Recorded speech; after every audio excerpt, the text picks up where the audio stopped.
Since 1934, Iowa's farmers have turned to the Iowa Farm Bureau spokesman as their trusted news source. Now, the Spokesman Speaks. Listen in and hear from leading experts on topics important to farmers and agriculture. Now, here's your host. Welcome to our June 28th edition of the Spokesman Speaks podcast. I'm Andrew Wheeler, and in today's episode, we're discussing an important part of Iowa's livestock industry that's been growing in popularity for a few years now, but it really stepped into the spotlight when COVID shut down large meat packing plants for a period of time in 2020. Of course, I'm talking about lockers and other local meat processing options. During the 2021 state legislative session, Representative Chad Ingels of Northeast Iowa sponsored a bill to support new and existing meat lockers, along with the workforce needed to make those lockers thrive. That bill passed the legislature and is now in the process of being implemented. Spokesman writer Corey Munson caught up with Representative Ingels to discuss the bill and what's next.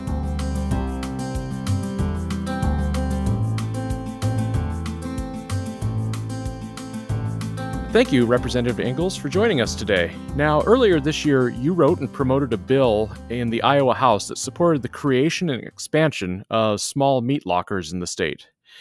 Can you tell us about that bill? What does it do?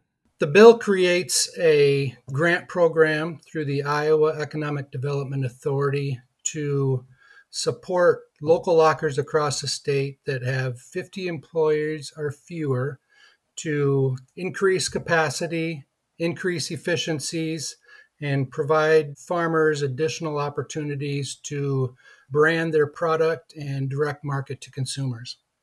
In addition to funds for lockers, your bill also sets up a committee to look at creating an artisan butchery program at an Iowa college. What is that, and why was it important to include in this bill? So in my discussions with locker owners and managers around my area, the whole idea of workforce or lack of workforce kept coming up. And then as I reached out further and talked to people across Iowa, that same theme kept arising again. And so Iowa State University has a meat science lab, and they do a tremendous amount of training there. But it's in one location, and we're hoping that with this task force to really look at what kind of training we need statewide for locker employees and people taking over lockers or wanting to start new lockers. What could that look like broadly across the state of Iowa? Can we do more incorporation of programming at community colleges? Can we partner community colleges in Iowa State? Can we add in maybe an apprenticeship program? But we thought rather than the legislators kind of sitting and brainstorming about what we could do, we should organize a task force of meat scientists, locker owners, community college educators from across the state come together and really design what kind of programming we need and try to be as efficient as possible as we can, and yet get the job done sooner than later. That task force is supposed to meet basically from between now and the end of the year, and then provide a report back to the legislature at the end of the year so that we're ready to maybe do something next session. So based on all of this, it sounds like in addition to increasing our meat processing capacity in the state, this is also a job creation opportunity. Is that kind of how you see it? Oh, definitely, especially in our small towns where a lot of these lockers or potential lockers are located. I talked to one young man that owns a locker down in southern Iowa. He's, I think, just 27 years old, started a locker, is already employing 3 or 4 other people there and looks to expand and add more employees. And I think that could happen all over the state. It's not going to be a big job creator in a town, but it's going to add some skilled workforce and I think pretty good paying jobs as we go forward. Now, in addition to your duties as a state representative, you're also a hog farmer yourself. How did your experiences in 2020 motivate you as you address this issue this year? This topic or concern came up even before 2020. I've had a lot of discussions with fellow Farm Bureau members that like to do some direct marketing of either pork or beef or poultry. Concerns about being able to regularly get scheduled with a locker so that they can develop their business plan and marketing plan. And then when 2020 came around, we all know that our local lockers really got slammed like right away. Last spring and in April of 2020, I went ahead and called my locker, and they were already booked out till December at that time. And it got even further out than that now. So they're booking into 2022 already. And I've even heard some, especially on the beef side, out to 2023. So we're making appointments for animals that aren't even on the ground yet, and things change, and it's really hard to work with the customers that want to work with the farmers to have everybody on the same page. And if your freezer's getting down, it's nice to fill it up before it's totally empty. And so it all kind of snowballed in 2020. Kept hearing more from everybody, and it kind of really got us deciding that we needed to do something sooner than later. In your thought process, then, what is your hope will come out of this legislation? So I think what I was really focusing on as we tried to craft the bill language was that we want to make or help make our local lockers more efficient, increase capacity so that they can serve more farmers, serve more customers, and also build opportunities not just for that locker, but for the farmers that they serve. Keep hearing more and more that the consumers want to know where their food comes. They want to have a relationship with the farmers, especially if they're buying something local. And I think we can build that out with this. And like you said before, provide some additional jobs in the community. But I hope this helps lockers innovate on different ways they might be able to do something. We added language for mobile lockers into the bill, and that's something that we're not doing a lot of yet in Iowa. There's a handful around the state, but that may be something where we can have a mobile locker that helps to serve maybe more than one Main Street locker, because our city leaders don't get excited about bringing live steers and pigs right down to Main Street, going through the harvest process and then breaking down that carcass. If we could find a way to harvest those animals out on the farm or at a third location, then take the carcass into town, I think that might provide some opportunities to build up some Main Street butchers and provide even more service and help build the industry with a little bit of a kickstart here. So, now that your bill has been signed into law, how do businesses get involved? Where do they go to find more information? So we just met with the Iowa Economic Development Authority as kind of the kickoff to the rule writing process, and that's going to take a handful of months. So they're going to craft the rules based on the bill, which was in some ways fairly prescriptive on who is eligible, but we'll kind of work out the application process. It looks like it's going to be a competitive grant process. Right now, there is $750,000 appropriated to the fund, so it's not going to go a super long ways. We're going to figure out maybe what a dollar cap amount might be for businesses that want to apply. During our meeting, they were already saying that they're getting calls about this program because we've had pretty good press coverage in the Spokesman and elsewhere and what it might look like. So probably within the next 2 months, they're going to craft the rules. They'll put those out for public comment. And then hopefully we're looking at by the end of the year to have that grant application process available to go out and apply for. And I would encourage locker owners to already start thinking about what they might be doing to increase efficiency, increase capacity, because those are going to be probably a couple of the higher ranking items on that application process when we're looking at right now with a smaller pot of money. Having said that, I've already approached Governor Reynolds about putting some federal funds into this account out of the American Rescue Plan. This is definitely on her radar, and so we're looking at trying to leverage that $750,000 into a higher dollar amount so we can serve a lot more lockers and get a lot more done. But I would encourage owners to start brainstorming already and what they might be wanting to do, get some planning done as they're thinking about that, and hopefully we can kick it off with a bang here later this year. Looks like a great opportunity and a lot of good news to come for those lockers and for producers looking to, add direct meat sales to their operations. So thank you so much, Representative Ingels, for taking the time to talk with us today, and thank you so much for your work on this bill. Well, thank you very much for the opportunity to talk about it. If you're interested in starting a locker or growing an existing one, I'm sure this new bill gets your wheels turning. And it probably sparks some new questions that you didn't even know you had. For those questions, we turn to the person with the answers about local meat processing in Iowa. And that's Dr. Kathryn Polking, who's the Bureau Chief for the Iowa Department of Agriculture's Meat and Poultry Inspection Bureau. Corey spoke with Dr. Polking as well. Let's listen in.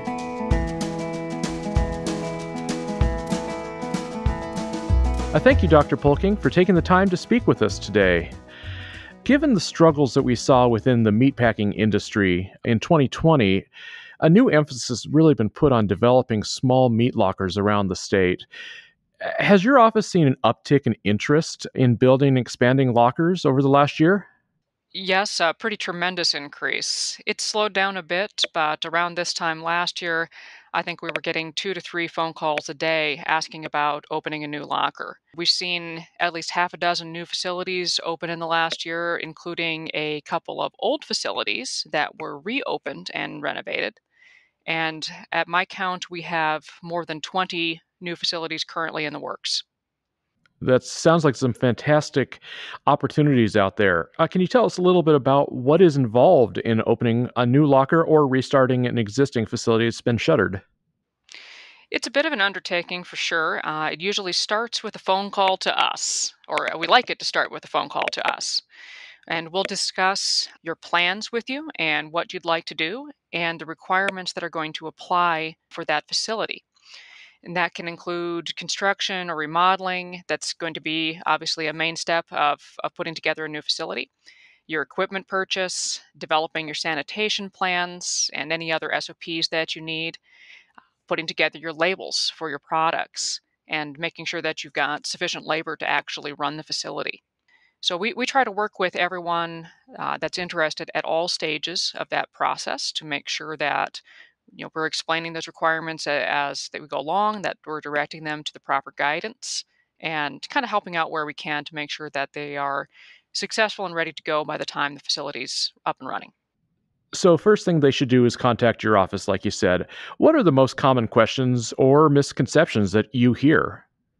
I think most folks that contact our office, their main questions are really about the requirements. What does it take? What kind of things would I need to do? What rules would I have to follow in order to bring my plan to life? And we do try to explain those as best we can. I do think on the misconception side that quite a few folks don't realize the scope of the undertaking that they're getting into. A brand new locker, ground up, full service, it's going to be a high six, low seven figure sort of investment between the facility, the equipment, and all of that. And even trying to renovate an existing one or trying to build a facility that's more limited in scope can still be a significant investment. What is the difference between a state inspected facility compared to a USDA inspected processor? Well, actually, the expectations in terms of facility requirements, sanitation plans, food safety systems, they're very, very similar between state inspection and USDA. In that we as a state inspection program have to maintain an at least equal to status, meaning our standards have to be at least as good. The obvious difference, or the most obvious one at any rate, is that USDA products can ship to other states or even to foreign countries, while state products have to stay within state lines. Operationally, though, on the state program side, we're generally able to be a little bit more flexible in providing that inspection coverage. Most plants have their inspector's phone number on speed dial. There's a few items that are required on federal side, like a designated parking spot or an office for the inspector, that we don't typically require on our end. And just last, because we are more of a local agency, we can usually provide a little more attention and detailed guidance to some of our facilities, especially as they're learning and coming online as a new facility. We also handle all of the custom facilities for Iowa. And can you tell us a little bit more about custom facilities as compared to these other formats? Sure. So a custom exempt facility or locker plant, this is a facility that will take in animals for clients and perform the slaughter and processing, and all of those products go back solely to the owner or owners of that animal. So those products can't be sold after the fact. You are paying to have a live animal processed into meat products for you. Versus an inspected facility, for those facilities, they have a more extensive food safety system. They also have the inspector present during the slaughter process and at some point during processing to verify good compliance. And those products then are able to receive that mark of inspection and be sold after the fact. So, is someone that's wanting to sell individual cuts, want to sell ground beef, roasts, steaks, that kind of thing, go down to the farmer's market and market their products, they would need to have those animals processed under inspection. So a farmer just wanting to have a hog or a head of cattle for his freezer could still go to one of the custom processors. Exactly. And a lot of our state inspected facilities also do custom processing. So when that animal is going solely back to the owners, then inspection is not really required and they can go through the custom process. Now, in 2020, I know Iowa entered into the Cooperative Interstate Shipment Agreement with the USDA. Can you tell us a little bit about that program? And now that we're a year in, how's it been working? So Cooperative Interstate Shipment, it's an additional agreement with USDA Food Safety and Inspection Service. This came about through, I believe, the 2008 Farm Bill that initiated this program. Essentially, plants that apply and that are selected, they stay under state inspection, but they can apply a federal style inspection mark, and those products can ship across state lines. So these selected plants, they receive periodic reviews from the federal inspection staff in the district office here in Des Moines, and that's just to confirm that they are still in compliance, and we as a program are still in compliance in meeting those requirements. We've had 10 plants selected so far, now that we're a year in. I actually just recommended another this morning. It's been very good for a few types of plants in particular. So those that are very close to a border, as might be obvious, plants that make a specialty type product that they'd like to put into a larger market, and also for some of these plants that do third-party processing for small livestock producers, where their clients want to be able to take those products across state lines, possibly to some of the larger markets like Omaha or Kansas City or Chicago or the like. Well, and once again, that sounds like a wonderful opportunity and just a really great way to get high quality Iowa protein out to folks who need it. It's been very good, yes. Now, for those interested in learning more about local processing opportunities, where should they go for more information? Well, we're the first stop on your list. Our main office line is 515-281-3338. And as I said a little earlier in the podcast, we do like to work with new plants from the initial planning clear through to opening. There are some other good resources that we tend to refer folks to. There's some excellent publications by Iowa State Extension and by other university extensions around the country that provide information for small lockers. There's also a group called the Niche Meat Processors Assistance Network, or NIMPAN. That's www.nichemeatprocessing.org. That group has a lot of very quality information and guidance on their website. It's usually something that we refer new folks to do a little more reading and gather some information. And how can folks find you online? go ahead and go to the department's website, Iowa Department of Agriculture and Land Stewardship. Look within the department and choose our bureau, Meat and Poultry Inspection. Fantastic. Dr. Polking, thank you so much for taking the time today and for all of your good work making sure folks can stay fed. Thank you, Corey. It's been a pleasure. Thanks to both Representative Ingels and Dr. Polking for joining us on the podcast. And if this is a topic that interests you, we'd remind you to start with Dr. Polking's Meat and Poultry Inspection Bureau. We've given you the link to their webpage in the notes for this episode. Okay, as we close out the month of June, we've got some important dates to remind you of. On July 13th, we're offering a webinar on the market implications of the July World Agriculture Supply and Demand Report, which is also known as the WASDE Report. On July 14th, we're hosting a virtual roundtable titled Carbon Credit Markets, What Farmers Need to Know. If you have questions about the sustainability programs that private sector businesses are offering farmers, you don't want to miss that roundtable. And on July 28th, we have a webinar on a free and confidential wellness coaching and counseling service that's brand new in 2021, and it's available exclusively to Iowa's farm families. You can get registered for all of those events by heading out to iowafarmbureau.com. And that's all for this episode of the Spokesman Speaks podcast. We hope you enjoyed it and that you'll join us for our next episode on July 12th. Thank you for doing the work that inspires everything we do here at the Iowa Farm Bureau, and thanks for listening to the Spokesman Speaks. Thank you for listening to the Spokesman Speaks, a podcast by Iowa Farm Bureau.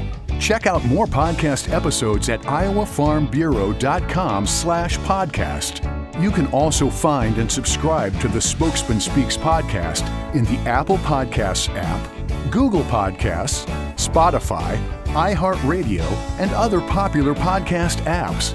We appreciate your ratings and reviews, and we welcome you to email us your feedback at podcast@ifbf.org.